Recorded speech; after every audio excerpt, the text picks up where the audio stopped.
Hello YouTube, this is Morgan Airspeed Prime here with my next The Dragon Prince video. This is going to be a discussion about Season 2. So full spoilers, I will be talking about all the key events if you have not seen it yet. So I did my initial reaction videos on each group of 3 episodes that made up this season, but here's more of a kind of contained overall kind of discussion.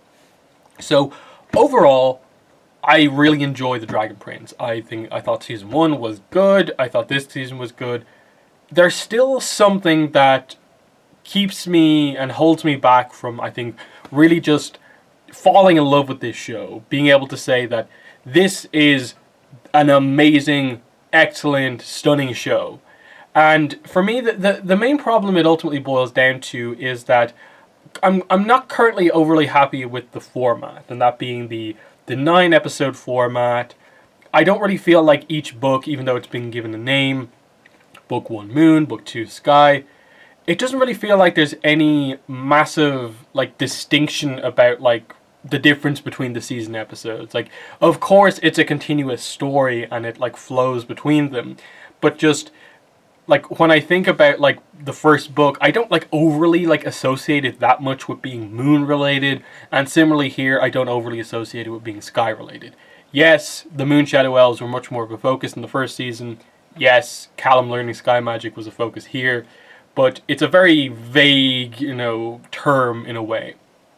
And it felt like there's a way to do it kind of better, because of course where this, I suppose, kind of naming convention comes from is Avatar, and both Avatar and Korra, the names of their books all have a bit more meaning, in my opinion anyway. So I think the main problem is less that and more just the number of episodes, and that 9 is this weird thing that there's enough depth to have a decent amount of stuff going on, but it stops short of feeling like it is a fully contained, this season told a very specific story type thing. And that's why I always feel like 12, 13, why most shows nowadays kind of go for that, is because it is a good length to tell a contained story and allow the next season to then tell something else while still continuing that story. 9 just feels weird, and it feels kind of similar to the way those kind of middle seasons of Voltron felt, where it was 6 episode seasons, 7 episode seasons. 9 is just a very weird number, because what ends up happening this season is that the first 3 episodes feel like they were absolutely meant to be part of the first season. And that works, because to me the first 12 episodes of The Dragon Prince, 9 from Book 1 and the first 3 from Book 2, they actually together, I feel, make up a fairly solid story. Because once you get past episode 3, it really feels like it is the next stage of the journey for them.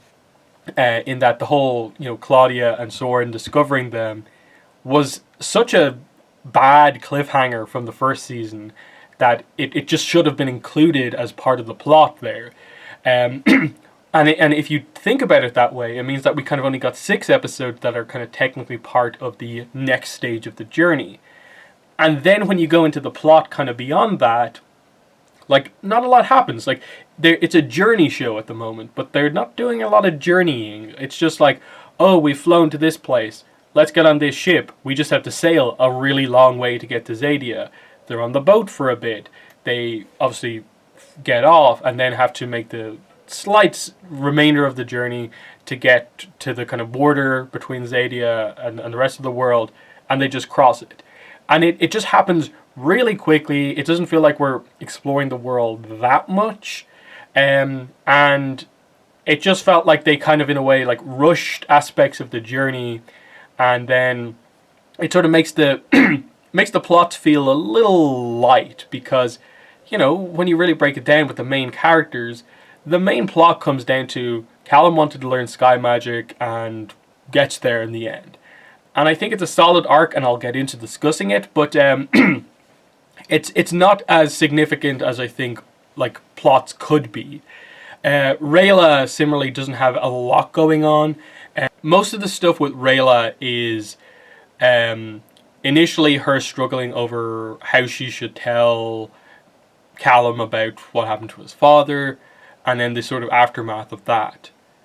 There's a little bit of her and the pirate captain, and I suppose her what her dream is, in a way, that she's an assassin and she's kind of taken on that role because like her culture has kind of told her to take on that role, but it doesn't really suit her ultimately.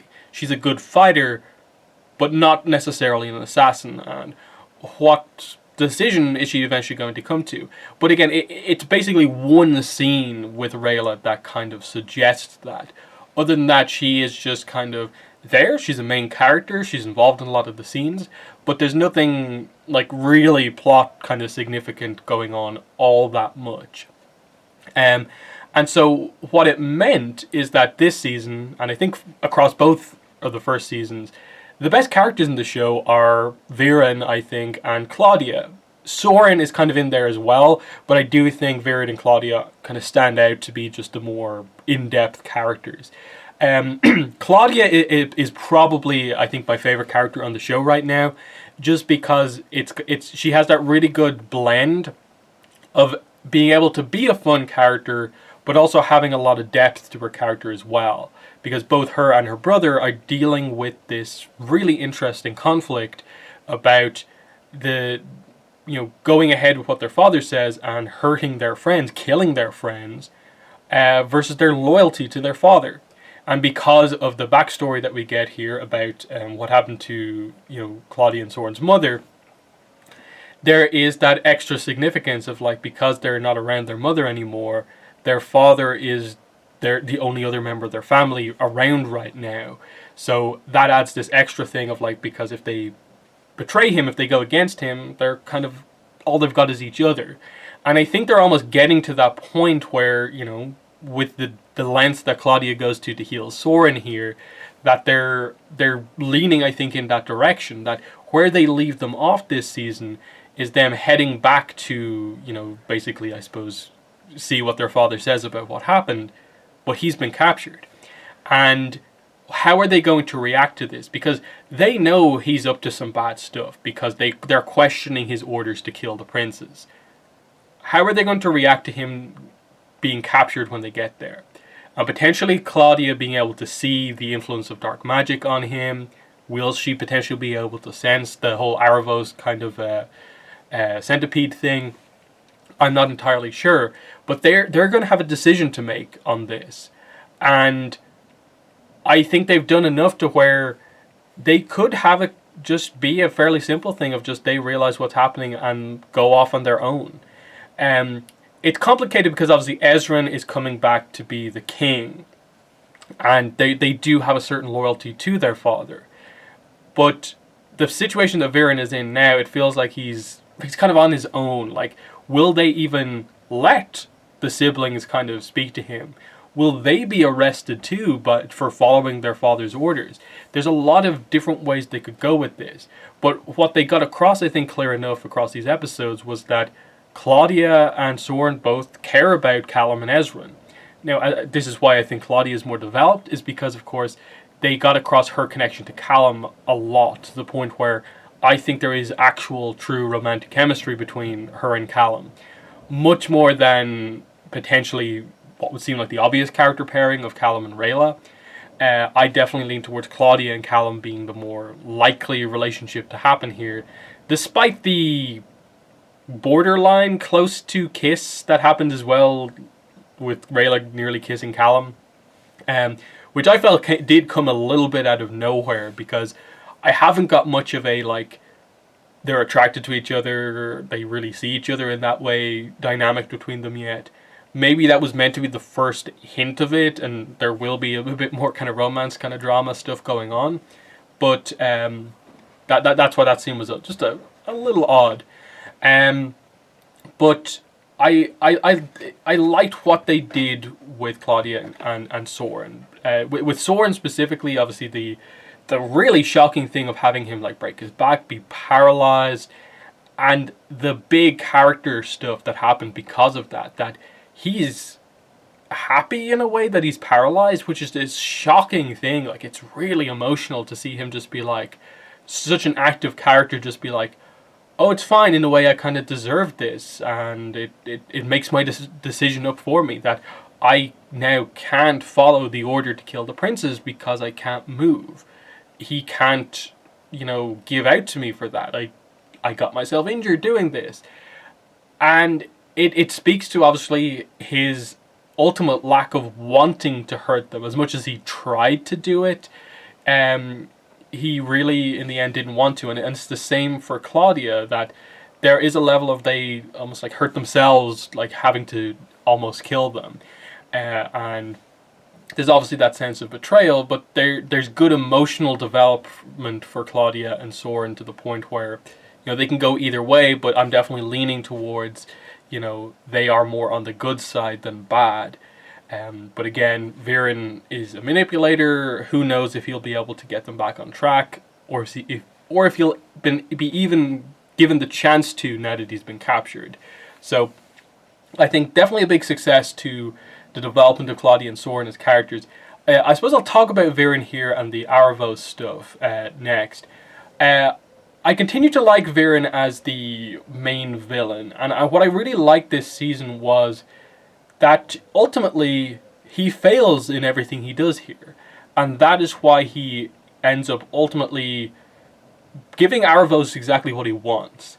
That Viren is intelligent, he's able to sort of manipulate things to his advantage, and he was able to do that as an advisor also.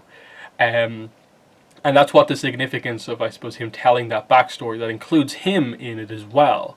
That this is him, I suppose, before he's gone too far down the rabbit hole of like dark magic solves everything, and the villainous sides of him coming out, in that he honestly tries to save everyone from the attack that's coming in, but he basically gets hurt in that situation, and that's what causes Sarai and the two Queens of Durin to have to step in. That there is this sort of tragic backstory that he's involved in, that he's lost a lot of people close to him, and somehow he's ended up in a way being like the only survivor from all of like his group of friends and the people that he knew, and and especially when he was talking to the other like kings and queens, he's trying to from his perspective obviously save his people, save the humans from this war that's coming, and the other kings and queens just can't see it. Now, obviously, there's perhaps a bit of a sense of like he's becoming a bit too eager to jump into conflict, and it sort of very much counters Harrow's new opinion that they shouldn't be solving everything through dark magic. That the strength-based rule is not the way to go about things. We need to switch to it being more about love and understanding.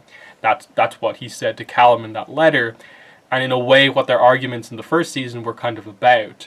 That them ultimately, this happening, them killing that monster, King Thunder taking revenge on them, and Sarai being killed, and then them taking revenge against King Thunder by killing him, and that causing what happened to Harrow. It is this cycle of just attacks, revenge, hatred back and forth.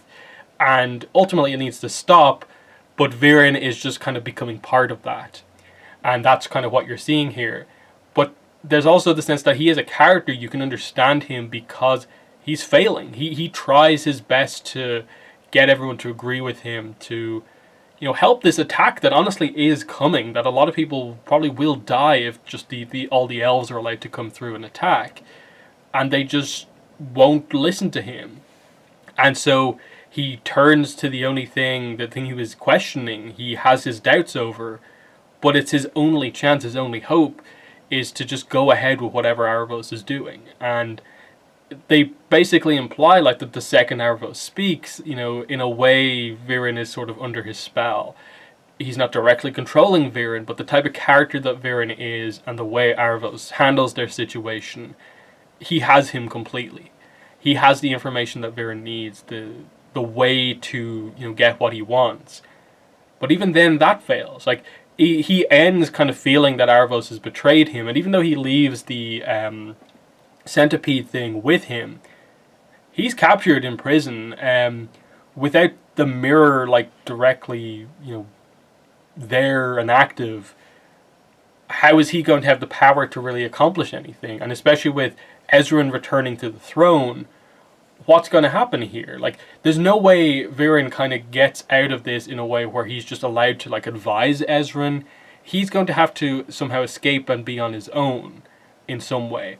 Unless that spell he cast where he sent the sort of shadow warriors out to the other four nations, unless what that is going to cause is everyone else to ultimately agree with Viren, and that might temporarily get him kind of out of jail or something like that. There's as I said, there's a lot of moving parts going on here that I am interested to see where they go. As far as the whole Arvos thing goes, like, again, I think there's a lot of mystery. I don't get too much directly from the character because he is just this kind of chaotic, manipulating force. I am interested just by the fact that he's included in history books, and we've seen him before. He was back in the first episode where we saw the, I suppose, scene of like the different elven species banishing the humans to the other side of the world. He was there as what appeared to be the leader of the star elves, and he was there with the leader of the other two type of elves. So it sort of implies that something happened to him to get him locked away, isolated from the rest of the world, in that there's a reason he says that, like, you know, I haven't heard anyone speak to me in such a long time. And there's a significance to the fact that the reason Viren has that mirror is because he took it from the Dragon King and Queen's chambers. So obviously they were protecting this for a reason, potentially because dragons are maybe immune to the manipulating effects of Arvos, or something like that. Or that they were the ones who ordered that Arvos be, like, locked away. Because he's obviously extremely powerful. We get confirmed he can use all 6 forms of primal magic. He's considered to be an archmage. He's a star elf, which seems to be sort of unusual. And we haven't seen any of what that sort of magic entails. Which, there's all those kind of interesting factors that go into it. Plus, the other angle of, like, Harrow is seemingly saying that, like, oh, Arvos is just this cool elven archmage. Here's his, like, relic, the cube, which is Arvos' key. It'll unlock something in Zadia, and I think you are destined to do that. And it's this interesting thing of what we ultimately see him as this kind of manipulating force, but he's seemingly here being presented to Callum as this kind of good mage who will kind of help you, and he left behind this legend in some way. But the big thing is that it suggests that, unlike what we've sort of been presented so far, that, like, oh, the humans are responsible for everything bad that's happened, dark magic is bad, that there is some level of infighting and kind of, I suppose, evilness within the Zadian side of things. In that, very clearly, Arvos went from being a noted leader who they accepted his opinion on things with regards to, like, banishing humans, to now being isolated to the point where, like, he's trapped in a mirror or is trapped somewhere. Like, how did that happen? So I do like that and the connection, in that I almost get the impression that, like, with Callum being the main character, they're probably leading towards the fact that Callum is going to, like, have all 6 forms of magic, and there'll be some form of, like, big battle that they're having. That's what they seem to be leading towards. As for what the key unlocks in Zadia, I'm not entirely sure on that. I think, again, with regards to the lore, I think there's some deeper thing with regards to what dark magic actually is. Just the fact that, like, anytime it's brought up by anyone who isn't a human, it's just this, ooh, dark magic, it's this, you know, abomination, you know, don't use it again. But it is still a form of magic, and it's not considered one of the 6. And most humans consider that they can't use magic, yet very clearly they activate a form of magic, in that it is still it is a magical ability to be able to even harness magic from someone else. So you're getting the ultimate, like, source, I suppose, from somewhere else, but you are doing something yourself. I suppose there's something inherent within humans that even allows them to manipulate what is within other living beings. That is a skill in and of itself.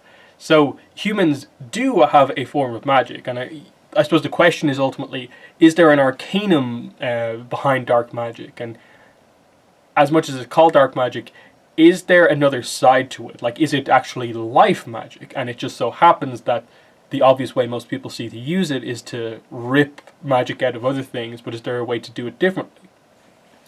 And I think it's also kind of telling that it is the only form of magic so far that seems to have like healing abilities, unless I'm forgetting something.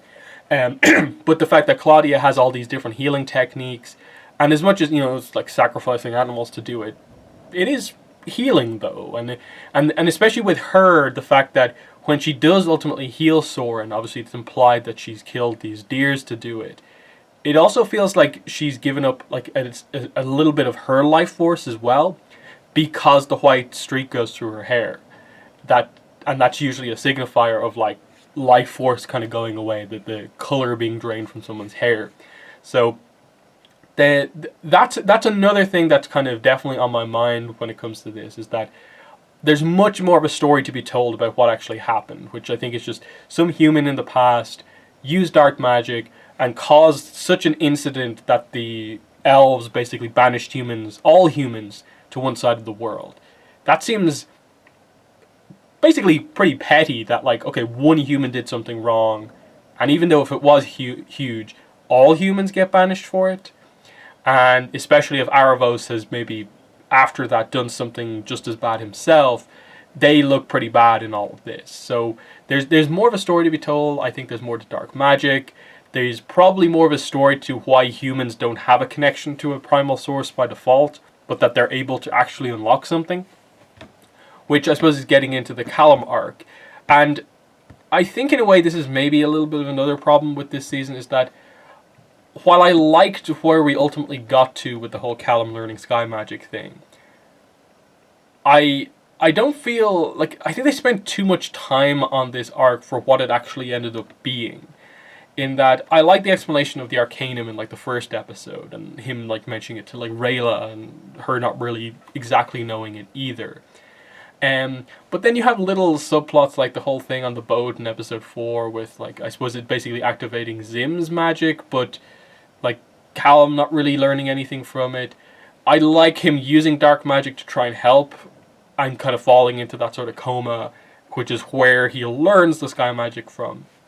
But what I really didn't like was, I really felt like far too much time in like the last 2 episodes was spent on like the inner world of Callum and him eventually learning, I suppose, the Arcanum of the sky. When I think it ultimately boiled down to, like, they could have done this, I think, much quicker, in that it ultimately boiled down to the initial thing of, like, first he refuses to, like, I suppose, be corrupted by dark magic. That's the first thing that happens. Then he sort of opens himself up to learning sky magic. And I like his father helping him kind of get past dark magic, and then his mother, in the end, helping him, I suppose, unlock the sky magic. They were nice, but it was just, I think, far too much time. It was too kind of, I think, mumbo-jumbo-y at times, with just symbolism as they were going through it, to the point where, even by the end, even after Callum's explanation, I'm still not entirely sure what exactly they were getting at with, I suppose, how he unlocked it. Like, I get the idea, which is that, you know, magic ultimately is this kind of natural phenomenon, that there is a source for every form of magic, in that the sky magic, like, it's basically powered by storms, but also the more nuanced ways that is made up, which is just the wind. The fact that, you know, humans, by breathing, it's basically a kind of, it's the kind of essence of the sky is like breathing and so on. And in a similar way, I suppose they're going to note the fact, if he ever learns water magic, that, you know, humans are made up of water. We have to use water to live and so on. The sun is important for life as well. That's what they're kind of getting at here in all of that, and gaining that understanding. I think what I didn't quite get is that they seem to basically say that it is a rule that humans are not connected to a primal source, and that by default, magical beings are born with that connection already established. Humans aren't, but they're basically saying humans can get that connection. I don't think they were clear enough with, I suppose, is it just like Callum being special that he was able to do this, or is this something that all humans are actually able to do, and that it is just this kind of philosophical thing of them understanding the root of the magic and where it comes from, in that ultimately, like, it feels almost overly simplistic right now because their explanation was more philosophical than like detail focused. And I think it will probably take Callum maybe opening up another form of magic to, I suppose, really get it across to me. Because I know for some people, like, the whole Callum dream sequence thing, like, hit really hard and it was this amazing sequence. But for me, I just felt like it was just really, like, esoteric, and they were just showing a lot of visuals without it actually, like, saying all that much. And then the explanation that he gives at the end is just, basically everything's connected. And is it really just as simple as that to get past what seems to be this rule of the world that humans don't have magic, and that's why they have to use dark magic? Because if it's that simple, how has no one ever used another form of primal magic as a human before, outside of the primal stones? Like, how has Claudia or Viren, given how strong and knowledgeable they are, how have they kind of just missed something that simple? That if you can harness magic from a primal stone, which is a storm, in this magical object, why can't you do smaller forms of magic by just harnessing, the natural forms of that around you? They just should have been clearer with it, and they can be as time goes on. But as like the main arc for like the main character, it just felt a little light. Like, I liked the moment of his mother kind of helping him to breathe, and that being the ultimate, like, truth behind it, and that as being like the best explanation of. I like that Harrow was the one to ultimately sort of help him defend against the influence of the dark magic. But it could have been, I think, a lot clearer than it actually was. I suppose a more small point, but the bird, which I think we all assume has the like essence of Harrow inside it, escapes in the aftermath of all of this, and we know that Ezran can speak to animals. If Ezran and the bird come into contact, that's going to be a fairly notable thing as well. That's probably something that we will see happen as a way for Ezran to always have someone really properly advising him in that way.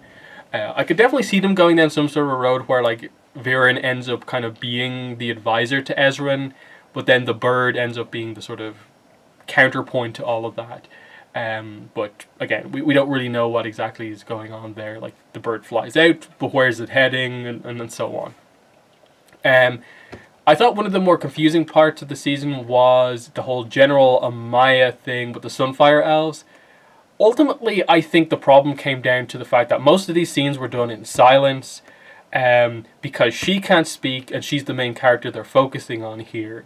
And then the Sunfire Elf she was fighting also really wasn't speaking. It just made it feel like, okay, here's like 2 or 3 scenes across the season of just like, we're fighting on the border for some reason. Here's a rough explanation of politically why this is happening, like through Viren basically. But other than that, it's just an action scene. And I think what the missed opportunity here is ultimately to characterize the Sunfire Elves. Because as it was, it just makes them feel like kind of villains, because we know Amaya, and here's this leader of the Sunfire Elves kind of like attacking her, and they just look like villains because they're invading the human territory, because we don't know the full context to everything behind the conflict. That could have been much better done.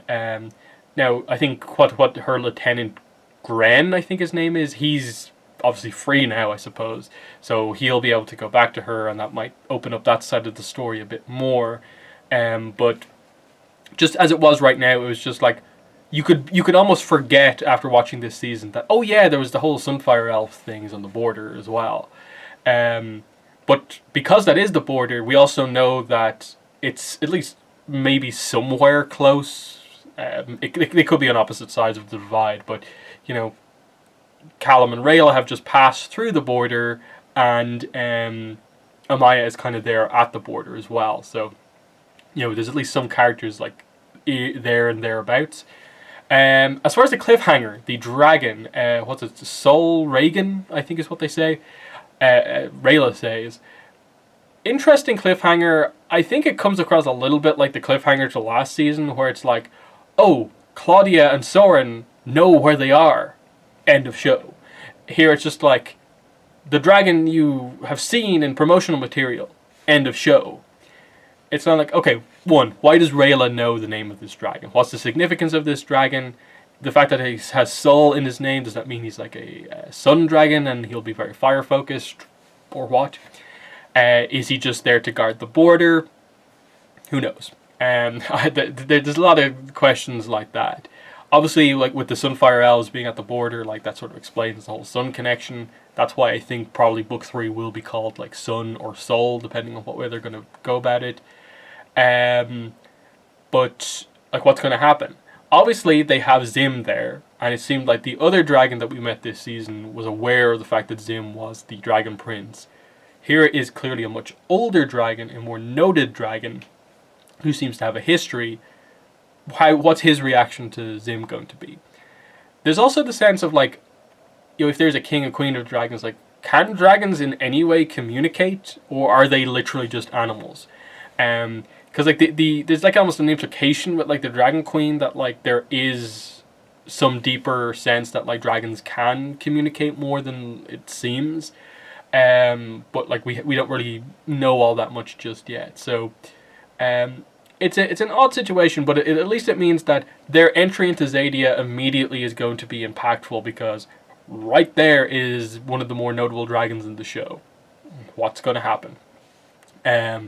Because there's still, of course, the significance of the fact that crossing into Zadia is a human and an elf in a team together, and they have the Dragon Prince with them, and they're bringing it back to sort of end the conflict here. That, okay, yes, humans killed the Dragon Prince, but a lot of stuff happened between elves and humans. Here is this show of peace, us giving back this thing that was taken, and it being done by members of both sides, the youth of both sides, who aren't locked in the conflict. That's ultimately where we're heading. When is that going to be like allowed to happen? I think as well, like, did they ever say specifically where in Zadia they have to go? Like, maybe I'm forgetting something from season 1 where they did specify this, but like I assume the journey is much longer than just, oh, we've crossed over into Zadia, let's just leave Zim here and walk out. In that, if this dragon is notable enough, can't a lot of the conflict actually just be resolved here by more or less handing Zim over to Sol Reagan? But who knows? Maybe Sol Reagan was like a rival of Thunder's for the throne, and the Dragon Prince, like, he might want to actually take out the Dragon Prince to become the king himself. There's dynamics like that if you are really treating dragons in this world as like an actual species where they have like an elected king and so on. So yeah, I think that's most of what I want to say here. I don't want to go on like crazy long, but I want to discuss as much as possible. Like I said, I'm still really enjoying the show.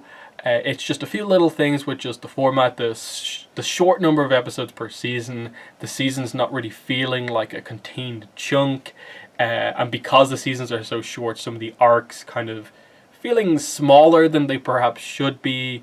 But there is good stuff going on. Claudia is definitely one of my favorite characters. Viren as the villain is interesting. The mysteries surrounding like Aravos and how it connects into the key and stuff like that is interesting. Just the history of the world with magic, the potential for world building is great. I think they need to kind of delve into that a little bit more, give us more on the world building side of things, and I think we'll get that because we're now going into Zadia, and then we'll get more of the politics because Ezran is going back to be king. The progress was made this season, but I hope like when season 3 gets announced, like that potentially it's more episodes and so on. Because I think if there's anything that could affect this show is that if they're just going to be announcing it one season at a time, that could eventually become a problem if there's a big enough delay. I'm waiting with the Dragon Prince for it to get its announcement of like it's been confirmed for like 4 or 5 more seasons, and we just know for sure boom, the crew working on this show knows that they've got, 30 episodes, at least more to go, and they can confirm them for more later. It's just, it feels a little bit too much like season 1, where like we ended season 1, what's going on with season 2? They were a little wishy-washy for a while, but then eventually confirmed season 2. I feel like second season, like they should have been a bit more on top of that. Like, okay, the show's a success, you're confident in this second season. It has been a success from what I've seen so far. Now deliver, because of course they're working on the game. We know from the start of Wonderstorm that they want to make this huge expanded universe that uses like cross media, like multimedia stuff, where the game adds on to the world rather than just being an adaptation of the show. So there's a lot of interesting things kind of in the future. I think they just need to be a lot clearer about that and the direction. It feels like they're being a little overly cautious when it comes to just information kind of about the future of the show. But like I said, overall I do enjoy the show, but there is progress that can be made. And I'm confident that this team will do it because they fixed the main problem from season 1. They fixed the animation, and I really did not notice any major issue with the animation this season. Whereas it was a problem with it being very clunky and slow at times in the first season, it seems like they just flat out full on fixed that problem. The animation will improve just naturally as the show goes on and they get more used to the style. But they fixed the main problem immediately, reacted to the obvious complaint from the fan base, and fixed it. That's really, really good to see. So yeah, that's my thoughts on the Dragon Prince season 2. We'll see what happens with season 3 and like speculation and stuff like that. But yeah, that's been the video. Thanks for watching, and bye.